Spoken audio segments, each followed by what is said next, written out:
Hey, I'm Thom Pankhurst. I'm here at GAK in Brighton, and I'm going to give you another lesson on tapping. So if you've watched the previous video, hopefully you'll have had some ideas as to how you could start tapping, or some ideas of how you could incorporate tapping into some of maybe the lead lines that you're already doing or your improvisation. So in this video, I want to go over some slightly more advanced concepts and things that you can definitely try out if you've been tapping for a while or you've bossed your way through the first video. So the first thing I'm going to talk about is applying chords with the left hand and tapping melodies with the right hand, and then we're going to have a look at doing some rhythmic applications of different things to hopefully come up with some cool parts for things that you're writing. The first thing I'm going to show you is just an example of how I've used this stuff in my own music.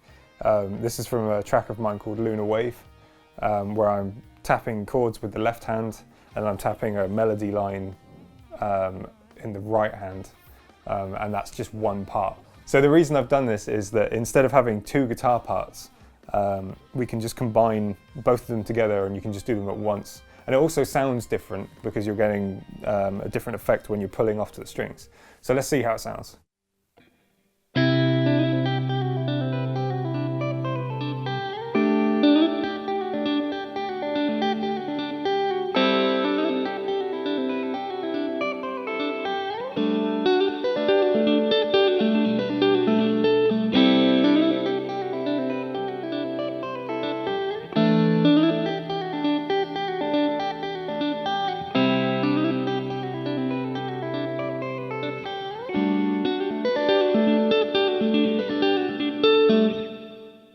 So hopefully in that you can see that I'm doing different chord shapes with the left hand, and then my right hand is tapping essentially the same melody and it keeps pulling off to that same chord, but it sounds different because the notes that I'm pulling off to are slightly different.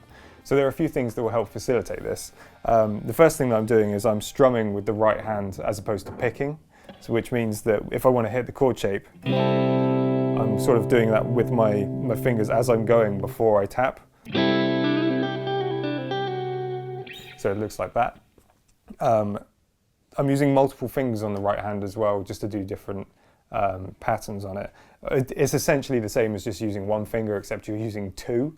All of the same principles apply. You're just using, it's like finger picking sort of stuff. You're just sort of, it's the same thing, but just with a different finger.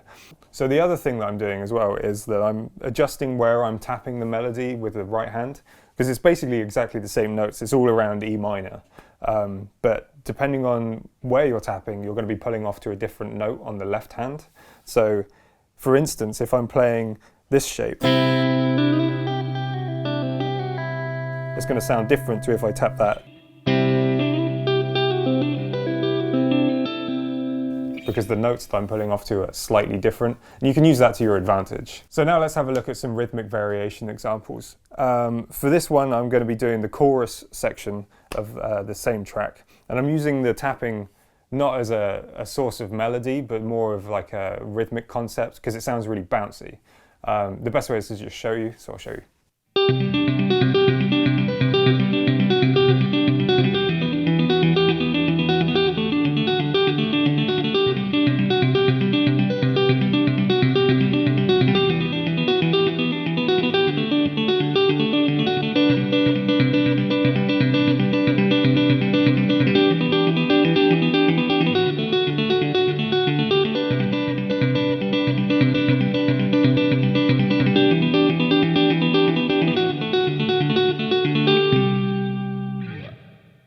So you can see that I've essentially put two different parts together to make one part as a whole with this. So with the left hand is just doing hammer-ons, and the right hand is tapping the notes. And then when you put them together, it sounds like this. You can see that I'm basically just playing a 16th note pattern, but I'm breaking up where I'm tapping within that 16th note pattern to make it sort of bouncy. There's another thing that I'm doing in that as well, and that is that I'm using two fingers to do the tapping on the second half. So I get a... it's just a nice way of adding harmony. So if you're coming up with your own parts, like, you should definitely try and add in some harmony parts with the right hand. It can add a completely different dimension to your playing and the parts you're writing. So the last thing I want to show you is the idea of tapped harmonics. So if you're not familiar with this, they're essentially like normal harmonics, except you're tapping them to get the note. So instead of plucking it,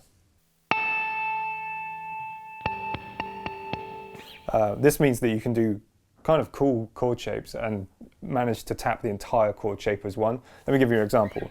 So if I take this chord here, I can then tap some of the harmonics over the top of it.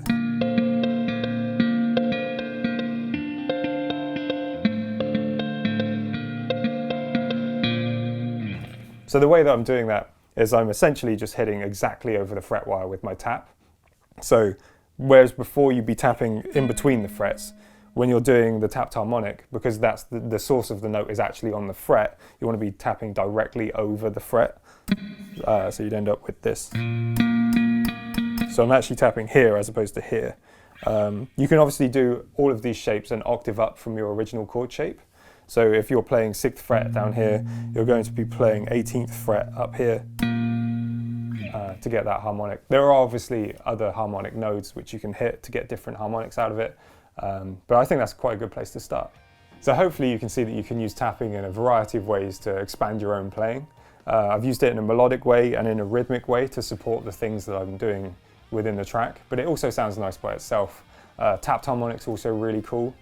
So you should definitely try that out. So as always, if you come up with any ideas off the back of this, or you've decided to learn any of the things we've done, feel free to tag GAK in any of their social media channels. I've been Thom Pankhurst. See you next time.